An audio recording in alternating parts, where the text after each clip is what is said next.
Creo que ya estamos al aire, profe querido, profe Carlos Bauer. Buenas tardes, tanto tiempo. No pasa nada, fíjate, porque por ahí, viste, vaya y cosify. Profe, ¿me está escuchando? Sí, Ahora te me escucha. escucho. ¿Se escucha? Lo anuncié y digo, no me responde, no me quiere dar bolilla el profe. Sí, Este, estaba hablando, pero me parece que no se escuchaba del otro. bueno, y ahora ahí estoy sintiendo el ruido. No sé si vas A ver, en movimiento o algo, pero se cortó. no, Sí, a ver, ahí tenés un problema, profe, porque el ruido de tu teléfono, ¿no? No es nuestro. Una de esas, tenés que comprar un teléfono nuevo ya, ¿eh? Este, bueno, pon un poquito de música y controlamos. A ver, ¿me escucha bien ahí, profe? sí, Bueno, sí, ahí está saliendo perfecto, pero recién era un ruiderío, digo, no sé, debe ser que tiene un teléfono esos análogos del 98, del 99. las señales son inestables y hasta que se estabilizan, a veces pasa eso. Bueno, profe querido, yo no quiero extenderme en tiempo que es hablar y perder, lo quiero escuchar. Ya hablé bastante yo de lo que es el tema el Papa Francisco, pero yo dije que le iba a preguntar a usted sobre el Papa Francisco y hacer una síntesis de Francisco y Latinoamérica y escucarlo atentamente. Por ahí puedo meter un picoteo, pero me gustaría que desarrolle Francisco y Latinoamérica. ¿Puede ser? Sí, eh, bueno, estamos en una coyuntura importante, fundamental para la Iglesia Católica Cristiana y para América Latina y para el mundo. La verdad que el Papa Francisco se prefiguró como un líder espiritual de carácter mundial. Es un fenómeno muy importante. Él realmente conquista esta trayectoria prácticamente en oposición a todos, a los que lo conocían de dentro y a los que lo veían de fuera, Sí. porque él siendo un papa, él siendo un pastor, un arzobispo, eh, que seguía las tradiciones burocráticas de la iglesia, científicos sociales, eh, pensaban que él iba a continuar con un mecanismo que es habitual y burocrático de una iglesia que ya se había cerrado hacía mucho tiempo. Pero los que lo conocían de dentro sabían que Francisco tenía una formación y raíces sociales y políticas importantes. Ujú. Entonces, a la misma vez desconfiaban eh, que su pontificado pueda ser, ¿sí?, de carácter social. Me refiero a los que lo veían de dentro y tenían y conservaban aún esa visión burocrática y no social de la Ujú. Iglesia Católica. Sí. Lo cierto que Francisco, cuando asume el pontificado, sorprende al mundo entero, a propios y extraños, los que lo conocían de dentro, los que lo conocían de fuera, y eso lo ha hecho a contracorriente realmente. Ujú. Eso, si bien él nunca también eso hay que reconocerlo porque es parte de su actividad pastoral, de su actividad pastoral particular y el gran sacrificio y esfuerzo que hizo, Ujú. con virtudes y defectos, como él mismo lo ha señalado. Sí. Entonces, esas cosas son fundamentales rescatarlas, como él, dentro de la tradición de la Iglesia Católica, vuelve a una figura inédita, recurriendo a la figura de San Francisco de Asís. Nunca se había registrado un papa franciscano en ese sentido, que la figura de San Francisco de Asís dentro de la actividad pastoral y teológica es fundamental porque coloca al Jesús servicial, social, próximo a la gente, en el centro de la escena. Y su proximidad también con el pensamiento mariano, en la figura de María. Eso dentro del tradicionalismo y del conservadurismo católico no es común, no es habitual. Y eso en relación a la proximidad también, eso marca una impronta fundamental en relación a la proximidad con la madre tierra, con las mujeres. En la Laudato Si, él habla de la madre tierra como una madre y como una hermana, citando también a San Francisco de Asís. Y eso es una impronta realmente, en una encíclica que marca historia también dentro de la doctrina social de la Iglesia y dentro de la historia de la Iglesia. Es una encíclica fundamental que llama, ¿no?, a un pensamiento ecológico, a una espiritualidad ecológica, y eso está íntimamente ligado con otro acontecimiento que es histórico, no se registra en la historia de la Iglesia, que es el sínodo que él llama el sínodo de la Amazonía. Eso es un inédito. Cuando también cita a las comunidades indígenas y coloca en el centro a la naturaleza, fundamental para las comunidades y para nosotros, como una propuesta pastoral, y que no debe ser explotada por el capitalismo, por el imperialismo. Son términos que él utiliza de manera explícita.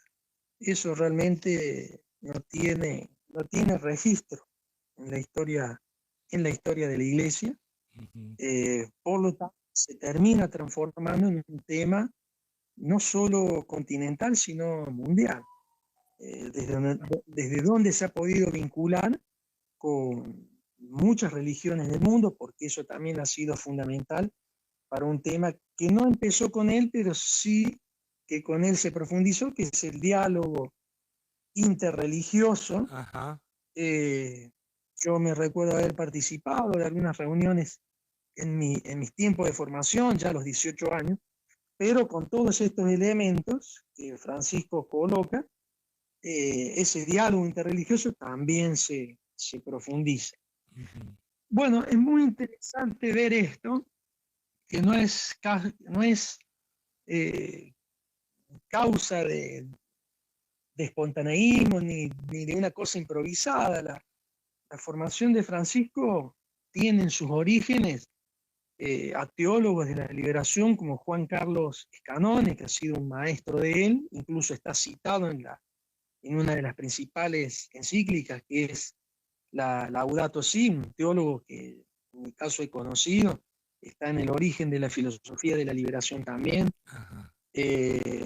O Enrique Dussel, que es otro filósofo de la liberación argentino, y teólogo también en el origen está de la teología, la filosofía de la liberación, también ha sido otro de sus profesores, de sus maestros de formación.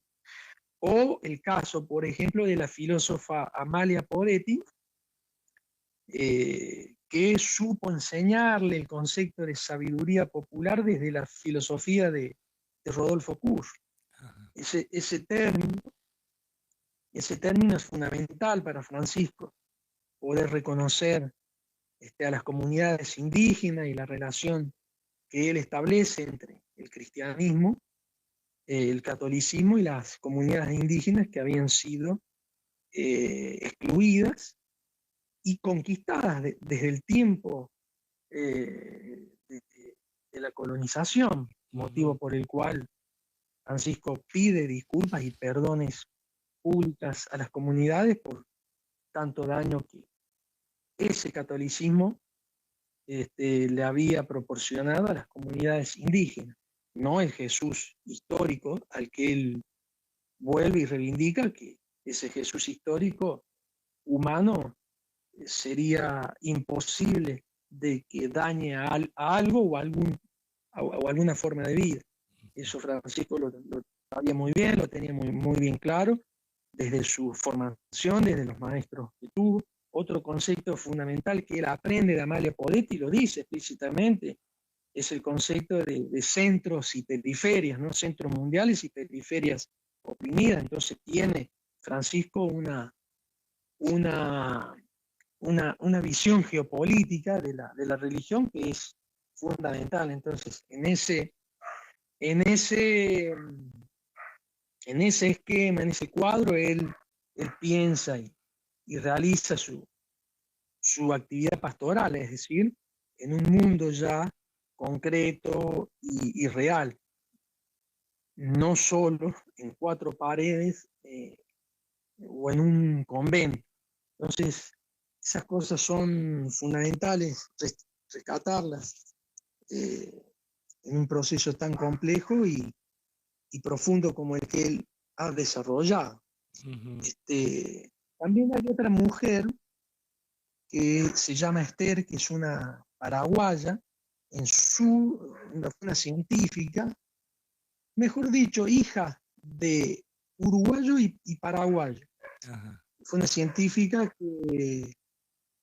que se formó en la Argentina y lo ayudó muchísimo desde muy joven, desde sus 16 años, a formarse y a transitar su educación, a tal punto que él en el Vaticano tenía una foto permanente de ella.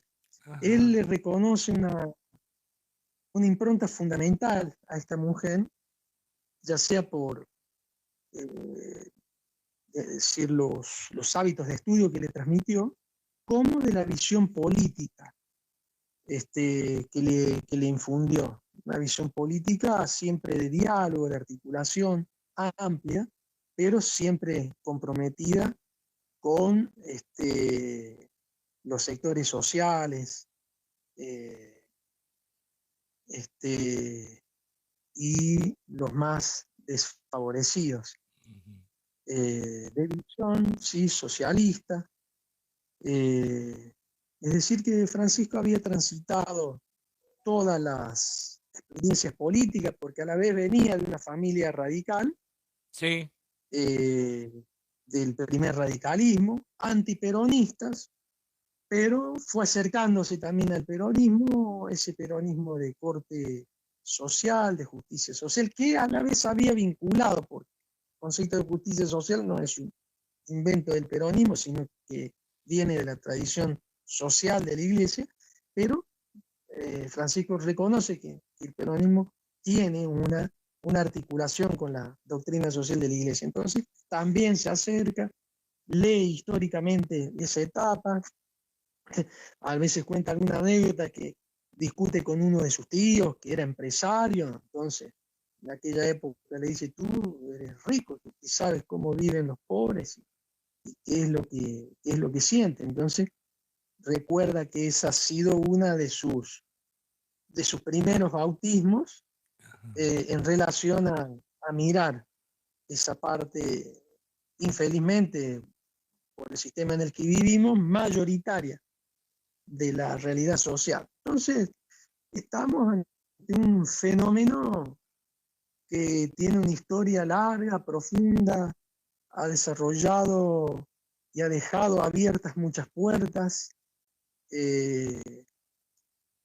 paradigmáticas, que no es producto de una improvisación, como digo, ¿no? A veces se hace mucho hincapié en la las dos encíclicas fundamentales, que son la Laudato Si, una encíclica esencialmente ecológica, volver a la madre tierra como centro para la vida y no para la producción de riquezas o de capital, lo dice expresamente, y la Fratelli Tutti, que vuelve a llamar en base a estas ideas a un ecumenismo, es decir,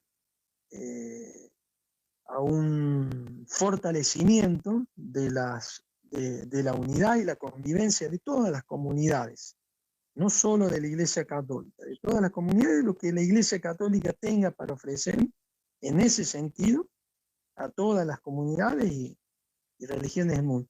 No solo son esas encíclicas, sino a veces uno en aulas, cuando se estudian los temas, se pasa por alto un texto que es fundamental de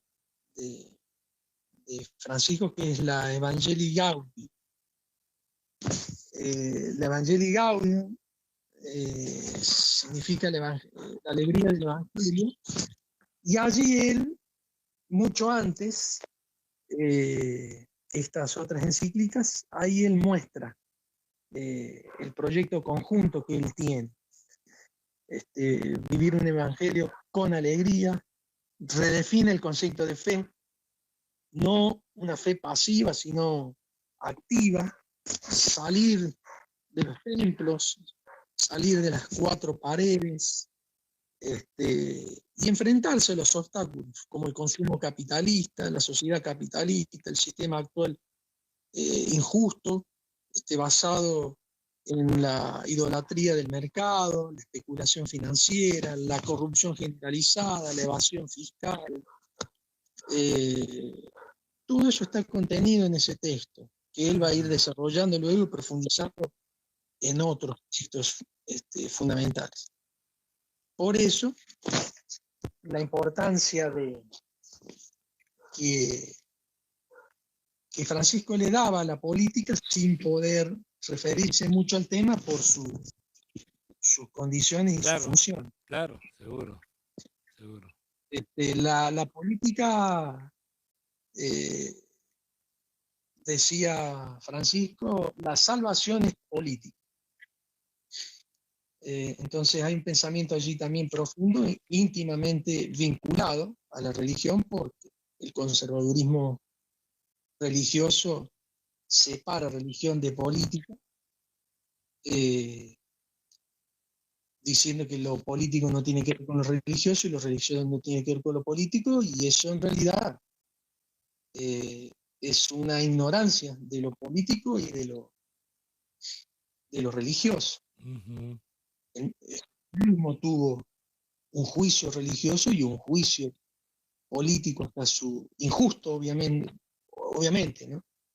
Es decir, ni un juicio, una condenación religiosa y una condenación política sin juicio previo hasta su condenación injusta. Eso es más claro que el agua. Francisca sabía muy bien qué es lo que estaba proponiendo con todo eso. Entonces, bueno, realmente estamos ante un fenómeno que en estos momentos deja un vacío inmenso en una institución muy compleja, y llena también de incertidumbres. Claro, seguro. Para los que están próximos a un pensamiento social. Luego, bueno, ahí están las fuerzas conservadoras que querrán volver a lo que vuelve siempre, digamos, a una funcionalidad en relación encubierta, en relación al mercado, a la producción de riquezas. Profe, para que la gente entienda que hay mucha política en todo esto, y en el cónclave será una guerra política entre unos y otros que quieran poner el poder por un lado y el armado social que dejó Francisco por el otro, los italianos y europeos, los asiáticos, los americanos. No es así nomás el cónclave que viene. El que viene va a ser durísimo. Bueno, el cónclave del cual participó Francisco Bergoglio en ese momento, sin estar indicado incluso en una lista de los que hoy vemos indicado, fue aún más complejo, porque Ajá. ni siquiera tenían el precedente que él dejó ya marcado. Fue sumamente complejo. El cónclave es una especie de colegiado, algunos dicen como si fuese una constituyente, Sí. pero es más un colegiado, y hay sí ya varios nombres en relación Sí. a candidatos que puedan asumir Como, de como, Oriente, como del 15, África, son como 15. eh, de América Latina hay un brasilero también, pero por lo que se habla en el ambiente, eh, es bastante imprevisible Ajá. lo que pueda suceder. Y Lo bueno, que sí deseamos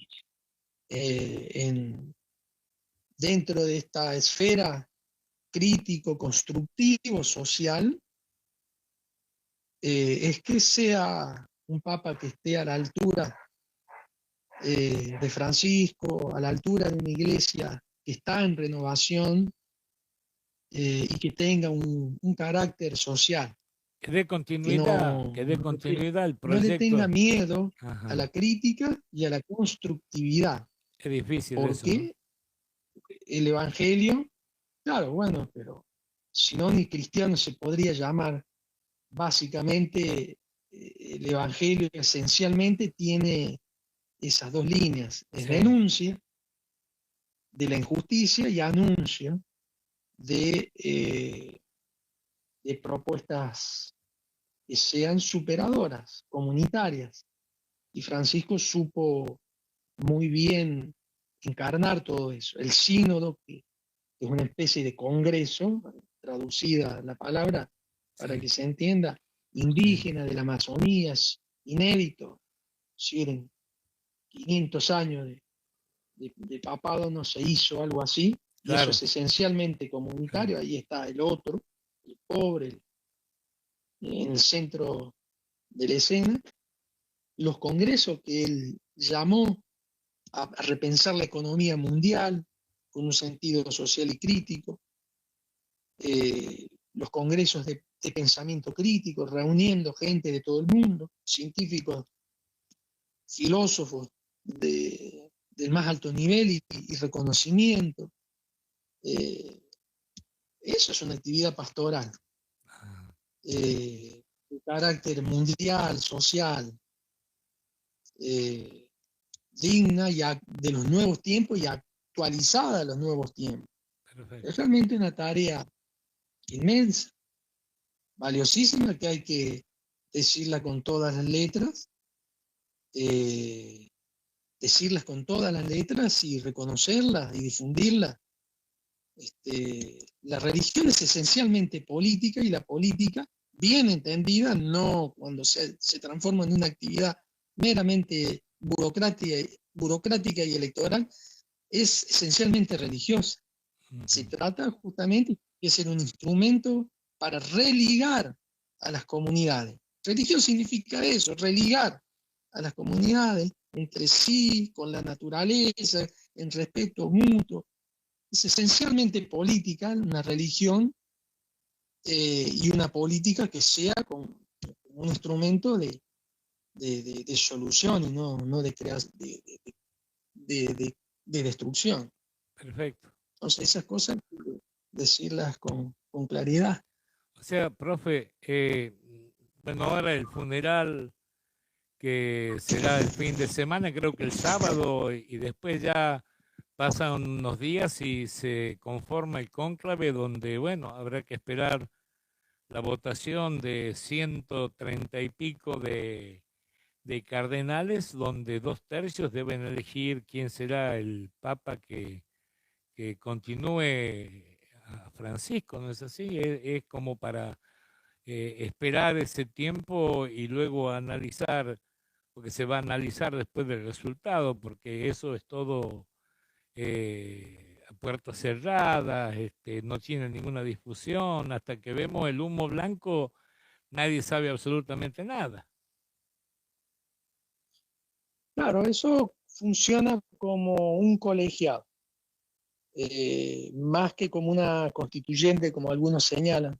Justamente a Ajá. puerta cerrada es un fenómeno que sigue funcionando, que debería ser actualizado también en Ujú. su mecanismo de funcionamiento, y que si otro papa con una visión similar a la de Francisco puede dar continuidad, todas esas cosas se pueden ir mejorando, se pueden ir actualizando y estoy avanzando. Lo que sí vamos a estar atentos, expectantes. Ujú. eh, Están en juego en esa elección todos los elementos de los cuales estamos hablando, Sí, y sí. que el conservadurismo religioso excluye, es decir, cuestiones religiosas, políticas, ideológicas, Oh, de paradigmas científicas, emocionales, sentimentales, se ponen en juego en la elección, se ponen así es. realmente en juego en la elección de Francisco y en la elección del nuevo Papa que vendrá. Pro- Entonces, Profe, esa sería una, un funcionamiento real, ¿no? sí, estaba leyendo, ya para que después hacemos una segunda parte, me interesaría para el fin de semana o el lunes, lo uso a usted porque él sabe, yo sé lo que leo y trato de interpretar, pero por ahí hay cosas que me molestan, ¿no? Estaba leyendo, más allá de esa humildad que siempre mostró Francisco y pidió cómo tenía que ser hasta su cajón y no como los anteriores papas, así como usaba su crucifijo de hierro, sus zapatos de goma pebo, dormía en una pieza común y no en la pieza lujosa. Bueno, todo, pero estaba leyendo que todas las mujeres que entren en el momento en que se puede despedir, pasar cerca del féretro donde esté él, tienen que ir vestidas de negro. Es una ley, una reglamentación interna que tiene el Vaticano. Menos 6 mujeres que pueden ir de blanco. Y son 6 reinas. Y la verdad, hablando así muy en criollo, me reembolé. La verdad, digo, así que la reina no sé cuánto de Holanda, la no sé cuál, la princesa, no sé, son las 6 que pueden entrar de blanco, las demás no pueden, solamente todas de negro. Y digo, ya no está Francisco. Sí, tal vez se olvidó de poner eso, porque si no él lo hubiera puesto que entren todas las mujeres que quieran y como estén vestidas. Seguro que diría así. ¿Qué opina usted de esto? Bueno, pienso similar, incluso a lo que fuiste enumerando, es también eh, interesante destacar cómo él comía, la fila que él hacía, igual que todos los demás, para comer, para comer día a día. Y a veces él hacía bromas diciendo de que, bromas políticas, Sí, en sí, el sí. fondo, porque Sí. incluso haciendo la fila, como todos para comer, era más difícil de que lo envenenaran. Y porque hay Eso, como antecedentes. él siempre decía, que rezo por ustedes y recen por mí. Claro, hay Bueno, papas de un 16 días. funeral de un papa Sí, hay, es un acto institucional. Hay que tener en cuenta que históricamente ha sido un acto institucional y un acto imperial. sí, En algún momento el papado estuvo por encima incluso del imperio, ¿no? Entonces, hay muchos elementos que es imposible casi depurarlos en tan poco tiempo. Eh, yo estoy seguro de que él no hubiese aceptado esa división. De todos modos, habría que conocer bien en detalle el testamento que él ha dejado. Sí. Pero si estructuralmente los votos de simplicidad franciscanos que él realizó son sorprendentes. Sí, yo son creo muy que importantes. deja una vara También muy alta. destacarlos y difundirlos. Así es, así es.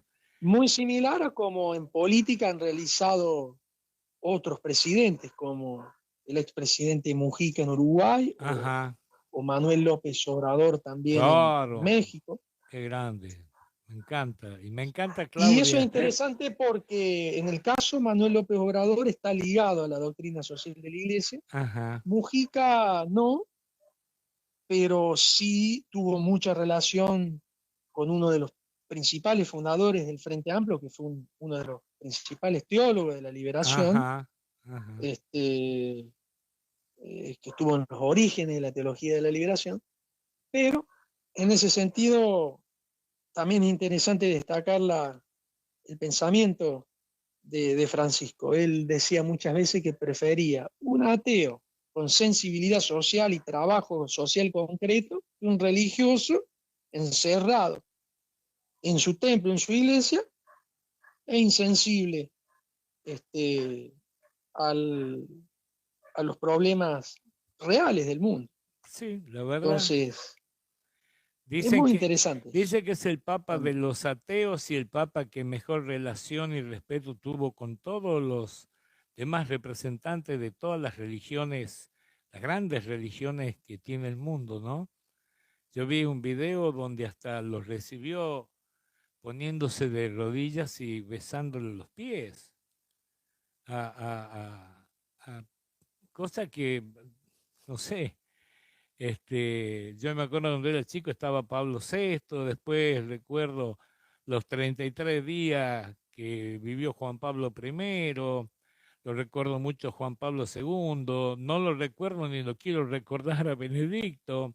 Leí también que hay, por eso decía siempre, nadie sabía decir, recen por mí, hay un papa que duró 16 días, un papa que duró 17 días, un papa que duró 3 semanas, un papa que duró 31 días, y todavía sigue el misterio, por ejemplo, de la muerte de Juan Pablo I. Entonces, Francisco, que dio vuelta a todo y que había muchos enemigos por fuera y por dentro, decían siempre, recen por mí. Y la gente no interpretaba, pero usted lo interpretó muy bien. Claro, hay un elemento que es muy interesante en Francisco, que tiene que ver con su formación filosófica, que él y lo ve, y eso es muy importante en la filosofía, es un ABC de la filosofía que enseña. Él sabía detectar muy bien y dice, la meditación es común a todo ser humano. Ajá. Y a toda cultura. Y sea de una religión, o sea de otra religión, o aunque no tenga religión, ajá, y sea ateo. Ese es un principio espiritual que es común a ateos, religiosos y a personas y a culturas de otros territorios, de otros contextos, de otras partes del mundo. Entonces, eso habla de una espiritualidad que puede ver más allá de lo propio, de lo que considera como mejor a todos los demás. Entonces, en eso también hay que tener mucho cuidado. A eso también a Francisco llamaba a los propios católicos y a los propios cristianos, no pensarse es la mejor religión de todas, y que los demás, porque no tienen nuestra religión, no son tan buenos, mejores como nosotros, lo que sería un error muy grande. En antropología eso se llama etnocentrismo, está muy cerca de egocentrismo. Ajá. Y además en la tradición católica y social eso tiene una tradición muy larga. Bartolomé de las Casas, que fue un sacerdote del siglo XVI, vinculado a la de los indígenas y de los africanos, al conocer a esta gente y haber vivido con ellos en el origen de la conquista, él señaló, esta gente, la verdad que no precisa pasar por el cristianismo para ser buenas personas, incluso son hasta mejores que los mejores de los nuestros que están encerrados en los templos. Eso Claro, tiene, esa expresión es intercultural, teológica, filosófica, política, etcétera, tiene más de 400 años. está bien. Esas cosas son muy conocidas dentro de estos ámbitos, entonces eh, eso, eso es algo que Francisco sabía y lo practicaba más que lo expresaba o lo decía, ¿no? Perfecto. Profe, estamos agotando el tiempo, pero usted no se molesta si lo vuelvo a llamar. Nos ponemos de acuerdo en algunos días para continuar algunas cosas que quedan siempre en el tintero, porque me quedan muchas cosas por preguntarle, pero no vamos a dar con el tiempo. ¿Puede ser que lo vuelva a llamar? Claro, por supuesto, estamos Cierro con una pregunta, conversando profe. siempre Bueno, y ahí estamos a disposición, Aldo. pero yo quiero cerrar con una pregunta porque es lo que yo voy a desarrollar mañana, ¿no? Yo cuando Bueno, uno, si está al alcance. sí, está al alcance porque hasta me puede responder, no tengo la menor idea y me responde. Yo lo que quiero es que me responda. ¿Vio cuando uno mete la pata, comete un hecho y de pronto, así como dicen que de la muerte y no se vuelve y del ridículo tampoco? Hay algunas especies de ridículos que tienen que ver, por ejemplo, en mi análisis, a lo que en la batalla por los votos, analizando las sectas y religiones, y como la Big Data le decía que Milei le dijo imbécil, y dijo el imbécil que piensa en la justicia social, y dijo es el maligno que ocupa el trono del obispo de Roma y que es el representante, el maligno en la tierra.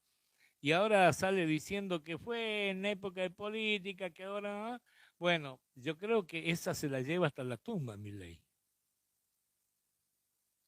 No sé, Bueno, ¿qué opina usted? eso sí, eso se puede hablar largo porque es como si fuese una enfermedad psicológica. Eso, desde el punto de vista científico, podemos hablar de un diagnóstico muy largo. Ajá. Pero, pero para decirlo corto, hace poco me hicieron una entrevista y salió publicada. El título de esa entrevista es Tenemos que superar el modelo de empobrecimiento discursivo y económico, que están íntimamente ligados. Ese Ujú, tipo de expresiones, si uno las va a analizar desde la ciencia, hay muchas cosas que decir y serían reveladoras para todo el mundo. ujú, Ahora, desde un punto de vista práctico, sencillo y rápido, no forma parte más que de un modelo de empobrecimiento, de retraso discursivo, económico, que retrotraen a una Argentina este, totalmente en crisis eh, y en empobrecimiento. Es decir, no es otra cosa. Y es porque es absolutamente grave que alguien de esa clase de esos tipos de ejemplos, que en realidad no son ejemplos, son anti-ejemplos. claro. En fin, Que ya lo vamos a debatir en la próxima, porque tengo varias cosas más para incorporarle, porque eso que le cuento, estoy seguro, más allá si sea correcto o no, que va a ser el audio de batalla de la campaña que la oposición política le va a hacer a este señor presidente en octubre, no tengo ninguna duda.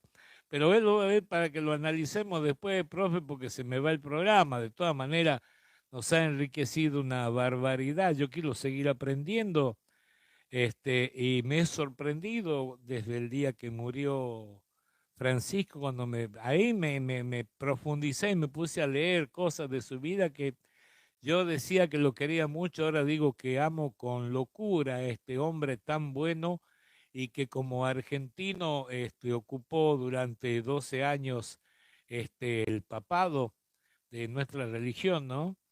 La verdad que cada día que pasa le agarro más cariño, más respeto y creo que lo voy a empezar a extrañar cada vez más cuando me interiorice de todo lo que hizo, que por ahí no estoy enterado. Claro, ha dejado un vacío inmenso en el mundo e incluso desde un punto de vista nacional y argentino, Sí, en la representación que él nos daba, incluso como aire y respiración ante el modelo de pobreza discursiva, económica y fracasado que la Argentina en la actualidad está reeditando desde los años 90. Francisco, y en sus propias palabras, se ha reivindicado ser un resultado de la educación pública, eh, de la excelencia de la educación pública y de los maestros y maestras que él tuvo y que modelos de agresivos sí. como los actuales están destruyendo. Entonces, eh, realmente es una figura que más que centralizar su figura, que a él no le gustaba, lo que nos permite es una reflexión religiosa, espiritual, política, económica, amplia y en conexión eh, con todas las demás partes reales del mundo, en diálogo, Ujú, no en habladurías y agresiones y rotulaciones y ofensas y faltas de respeto mm. a los que en la actualidad se ha acostumbrado a expresarse en Argentina, ¿no? Profe, con esto cierro. Espero que no se ofenda con la pregunta, pero si usted fuera Milei, ¿usted viajaría el jueves al funeral del Papa o se haría el enfermo y mandaría a la vicepresidenta? Bueno, por un lado, no pasaría ni por imaginación mía llegar a ser un No, por personaje de eso. ese tipo, Le hago ni una de ninguna hipótesis, clase, pero si fuera pero mi... en las funciones que él tiene, en las funciones que él tiene, le corresponde por obligación viajar y estar respetuosamente, aunque tampoco se requiera esencialmente de su presencia por justamente las declaraciones agresivas y respetuosas que ha realizado. No, porque la No hace vicepresidenta, falta ser, este, digamos, del mismo, de la misma tendencia religiosa o sí, política, sí, sí. etcétera. Eso es una ridiculez. No, Aunque no, se sea un oponente religioso o político, se debe asistir con no, respeto. no, no pasa por ahí. La verdadera política se construye así, en Sí, ese está bien, diálogo, está en un bien. reconocimiento. No, no, sí le entiendo, no pasa por ahí. Si hasta ayer un periodista que es ateo dice es el papa de los ateos, yo lo amo, lo voy a extrañar a este hombre, decía soy ateo, Claro, pero pasa por las injurias, las calumnias y faltarle el respeto a un hombre tan bueno que no tenés por dónde buscarle nada malo. Todo lo que hizo era para dignificar la vida de todos los habitantes del planeta, decirle imbécil, decirle el maligno que vino enviado del cielo a la tierra. Entonces yo le diría a Villarroel que con todo la que no la soporto porque no comparto nada, por lo menos ella siempre fue respetuosa de la iglesia, muy católica, y fue la que recibió los escupitajos, las puteadas, las abucheadas cuando fue a la catedral ayer, eh, comiéndose de alguna manera, como decimos, el garrón de ser la vicepresidenta de Milei en estos casos, ¿no? Más allá de que no comparto nada con ella, pero en este caso fue por lo de Milei, que si yo se lo lleva a la tumba, Milei. Hasta ahora debe estar pensando, qué boludo, ¿para qué dije eso? Claro, no estaba en los cálculos que se muera Juan Pablo, que se muera Francisco, qué sé yo. Un presidente que hable así, la verdad que, pero bueno, profe, no, con las dificultades que él tiene, de eso no se arrepiente, de haber dicho esas cosas. lo que puede es acomodar estratégicamente su discurso. Sí, pero Eh, ya está. y que haga o realice un arrepentimiento público es otra cosa, pero lo veo muy alejado No, de no. gente que tiene hábitos diametralmente opuestos Pero bueno, a la autocrítica, a la autocorrección, y etcétera, ¿no? profe querido, No hay posibilidad. lo dejamos, pero para la próxima vaya diciéndome si son todas macanas o no. Pero los Simpson adelantaron una serie, esto. No, no me responda nada porque quiero que hagamos otra entrada. Vamos a ganar audiencia, sí. Pero Nostradamus también habló de que el número 14 después venía el Papa Negro y hay dos que son cardenales negros que son papables. Bueno, esas cosas en realidad están hechas a base de ciencia Ajá, y a base de historia. Eso, no. Ahí ninguno está adivinando nada. Eso está todo hecho a base de ciencia, a base de historia. La ciencia es muy compleja, la historia es muy compleja, tienen sus misterios. Conocer en profundidad esos campos no se conoce tampoco, ni siquiera porque se haga una carrera científica de 5 años. Eso sí. se va haciendo. Incluso el mismo Fidel Castro había dicho, el bloqueo de Cuba se va a levantar cuando haya, y eso lo dijo Fidel Castro en la década del 70. Sí. El bloqueo de Cuba se va a levantar cuando haya un presidente negro y un papa latinoamericano. Y eso coincidió. Este, Sí, pero eso tiene que ver con la ciencia, con otro tipo de conocimientos bueno, se van haciendo esas conclusiones, esas proyecciones. ya lo vamos a desarrollar en un próximo programa que nos ponemos de acuerdo después nosotros fuera de aire y la gente sabe que ya tenemos una Un amistad. dibujito animado como Los Simpsons, así Sí, como ciertas películas de Hollywood, etcétera, tienen un equipo. Si la gente viera cómo son sí, formadas me esas cosas, imagino, me imagino. tienen equipos de científicos, psicólogos, psicoanalistas, esto y lo otro, Sí, más vale. que escapa a la imaginación si no se ve en concreto. Perfecto. Profe querido, después nos ponemos de acuerdo para la segunda entrada, ¿eh? Yo le agradezco su Bueno, tiempo, le agradezco todo su conocimiento y cómo nos enriqueció durante todo este tramo del programa. Para mí siempre es grato, más allá de nuestra amistad personal, es grato sacarlo al aire y saber de que estoy saliendo al aire con una persona que tiene pleno conocimiento y que cuando habla, habla con fundamento y eso para mí, para mi audiencia, es muy, muy importante, así que aprovecho para agradecerte nuevamente esa predisposición siempre de estar a mi llamado y a lo que yo por ahí requiero periodísticamente. Así que eh, despedirte como quiera de que la gente te recontra conoce ya y ya después organizamos una un segundo encuentro acá en el programa. buenísimo, Aldo. Muchas gracias. El agradecido soy yo por la posibilidad de este espacio y poder llegar a gente que quiera escuchar, obviamente.